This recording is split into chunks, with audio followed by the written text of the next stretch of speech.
Generate कैसे होंगे और उसका कंडक्शन कैसे होगा, कंडक्शन मतलब वो आगे कैसे ट्रांसफर होंगे। ठीक, तो मैंने आपको बताया इंपल्स जो है वो एक न्यूरॉन से दूसरे न्यूरॉन्स में जाते हैं ना, ट्रैवलिंग करते हैं ना, ट्रांसफर होते हैं impulse one neuron to another neurons. Clear.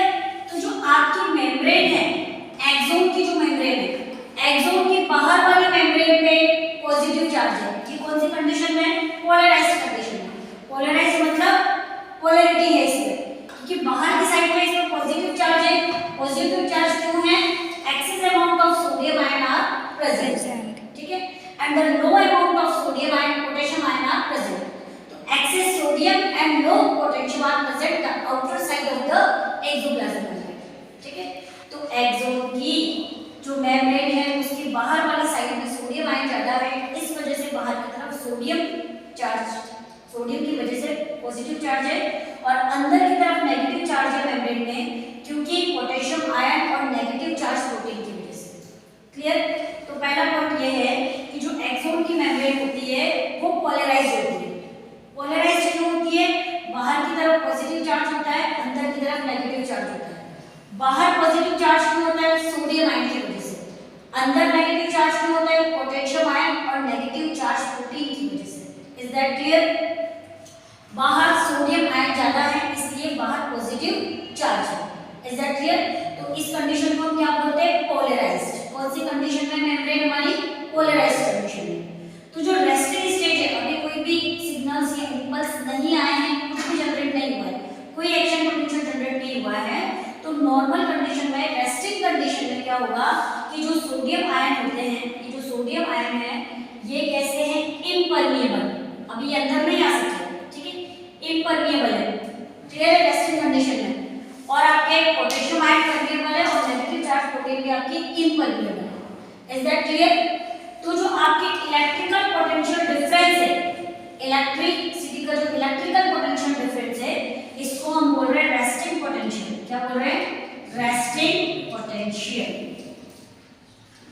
फिर से क्लियर कर दो। अभी मैं डीपोलराइज्ड कंडीशन पढ़ा रही हूं। कंडीशन नंबर फर्स्ट, जो एक्सोन की मेम्ब्रेन है वो डीपोलराइज्ड है, बाहर उसमें पॉजिटिव चार्ज है सोडियम आयन की वजह से, अंदर उसमें नेगेटिव चार्ज है पोटेशियम आयन और नेगेटिव चार्ज प्रोटीन की वजह से।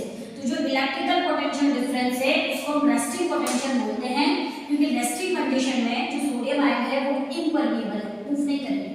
ठीक, क्लियर? तो ये कंडीशन आपको समझ में आई। तो अब आपका सवाल होगा मैडम बाहर सोडियम आयन ज्यादा क्यों है? सोडियम पोटेंशियल पंप की वजह से। किस वजह से? सोडियम पोटेंशियल पंप की वजह से। सोडियम पोटेंशियल पंप क्या होता है? इसमें 3 molecules of sodium ion move outside the membrane and the 2 molecules of the potassium ion move inside the membrane. So due to this sodium potassium pump, the excess amount of the sodium are present in outside of the membrane, so they are present as the positive charge. ठीक है?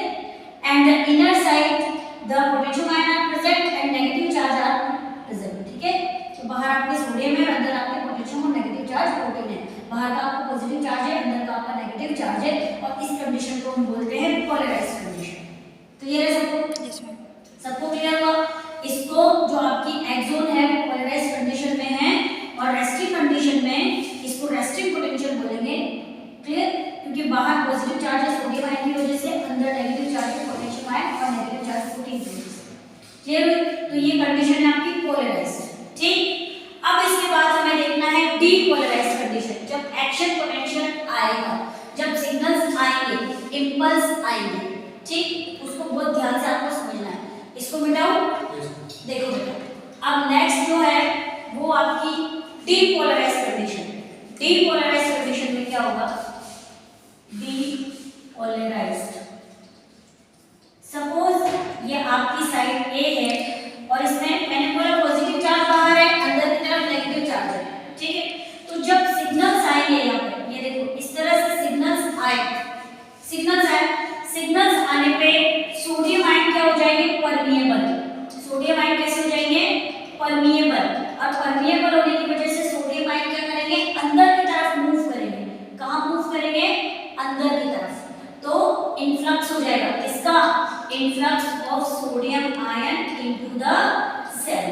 Cell के अंदर क्या आ गए? Sodium ion अंदर आ गए, और sodium ion अंदर आने की वजह से पॉजिटिव चार्ज आ जाएगा अंदर और नेगेटिव चार्ज आ जाएगा बाहर, और इस कंडीशन को हम बोलते हैं डीपोलराइज्ड। क्या बोलते हैं?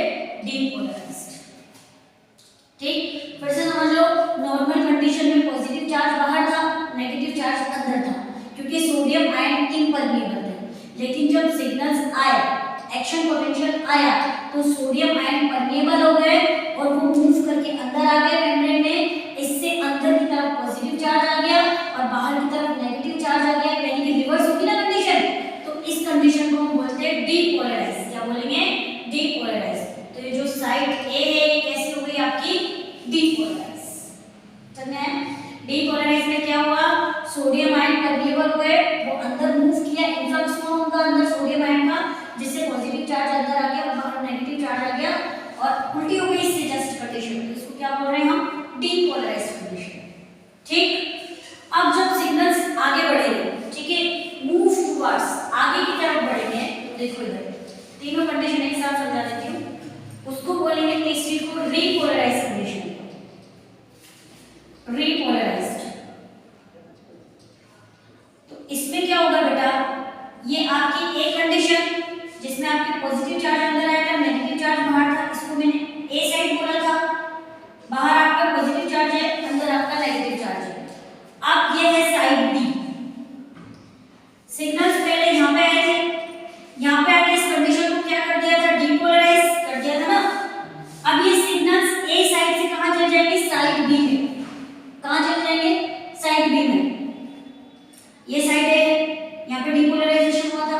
अब आगे ट्रेवल करेंगे ना आपके इंपल्स, जो एक्सोन की जो लेंथ है उस पे आगे जाएंगे। आगे जाएंगे तो साइड ए से साइड बी में जाएंगे। साइड बी में जाएंगे तो पीछे वाली कंडीशन क्या हो जाएगी? ये जो करंट है उस करंट का फ्लो कैसा होगा? जो मेम्ब्रेन है उसमें अंदर की तरफ तो साइड ए से साइड बी की तरफ करंट का फ्लो होगा, और आउटर साइड में साइड बी से साइड ए की तरफ करंट का फ्लो होगा, और एक्शन पोटेंशियल साइड ए से साइड बी में चले जाएंगे।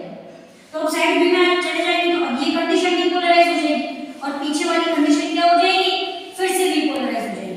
तो नेक्स्ट कंडीशन में क्या होगा कि अब ये जो आपका साइड ए था वो फिर से बाहर पॉजिटिव चार्ज आ जाएगा, अंदर आपके नेगेटिव चार्ज आ जाएगा, और ये एक्शन पोटेंशियल चल गया साइड बी में। तो पॉजिटिव चार्ज बाहर, नेगेटिव चार्ज अंदर, और ये साइड ए। तो इस साइड ए को इसको क्या बोलेंगे हम? रीपोलराइज्ड। क्या बोलेंगे बेटा? रीपोलराइज्ड, क्योंकि एक्शन पोटेंशियल अब कहाँ चला गया? यहाँ पे एक्शन पोटेंशियल। देखो आराम से समझ लो, कुछ भी दिक्कत नहीं है। पहले वाली कंडीशन थी आपकी पोलराइज्ड कंडीशन। पहली कंडीशन पढ़ाई थी मैंने वो पोलराइज्ड थी। पोलराइज्ड में क्या था? पोलराइज्ड में कुछ भी नहीं, बाहर की तरफ पॉजिटिव चार्ज था, अंदर की तरफ नेगेटिव चार्ज। रेस्टिंग कंडीशन आराम से समझो। बाहर पॉजिटिव चार्ज था सोडियम आयन की वजह से, वो सोडियम आयन इम्परमिएबल थे। अंदर नेगेटिव चार्ज था, पोटेशियम आयन नेगेटिव चार्ज। ठीक, फिर क्या हुआ? इंपल्स आया। क्या है? सिग्नल आया। सिग्नल आने पे क्या हुआ बेटा कि जो सोडियम आयन है वो परमिएबल हो गए। परमिएबल हो गए तो सोडियम आयन अंदर मूव किया, सेल में अंदर मूव किया। अंदर मूव किया तो पॉजिटिव चार्ज अंदर आ गया, बाहर नेगेटिव चार्ज आ गया। अब इस कंडीशन को क्या बोल रहे हैं हम? डीपोलराइज्ड बोल रहे हैं। ठीक है, और यहाँ पे क्या आ गया? ये एक्शन पोटेंशियल जनरेट हो गया। क्या जनरेट हो गया? Action potential. एक्शन पोटेंशियल भी बोलते हैं इसको, और साथ में इसको नर्व इंपल्स भी बोलते हैं। क्या बोलते हैं? Nerve impulse. हाँ, नर्व इंपल्स आ गए। क्या आ गए? नर्व इंपल्स आ गए। ठीक है, तो ये रेस्टिंग पोटेंशियल था, ऊपर पॉजिटिव चार्ज बाहर था, अंदर नेगेटिव चार्ज था। जब सिग्नल्स आए तो सोडियम आयन परमिएबल हो गए, अंदर की तरफ मूव किया, इससे पॉजिटिव चार्ज अंदर आ गया, नेगेटिव चार्ज बाहर आ गया। तो इस कंडीशन को बोल रहे हैं डीपोलराइज। ठीक है, डीपोलराइजेशन या एक्शन पोटेंशियल यहाँ पे आ गया। अब साइड ए पे आ गया ना एक्शन पोटेंशियल। अब ये आगे भी तो मूव करेंगे, सिग्नल्स आगे जाएंगे कि नहीं? तो सिग्नल्स जो है अब इस साइड को छोड़ के साइड बी में आ गए। साइड बी में अब साइड बी डीपोलराइज होगी, तो पीछे वाली साइड ए का क्या होगा? ये फिर से पुरानी कंडीशन में आ जाएगी। फिर से इसमें पॉजिटिव चार्ज बाहर आ जाएगा और नेगेटिव चार्ज अंदर आ जाएगा साइड ए में। ठीक है, और अब पोलराइज कौन होगा? Side B. फिर ये सिग्नल्स फिर आगे चल जाएंगे, तो फिर जो साइड सी होगी वो पोलराइज होगी। समझ में आया? डीपोलराइज होगी, सॉरी वो डीपोलराइज होगी। पीछे वाली फिर से क्या हो जाएगी? रीपोलराइज।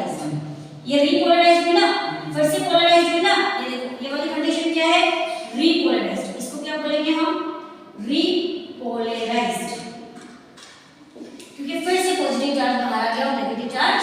अंदर आ गया।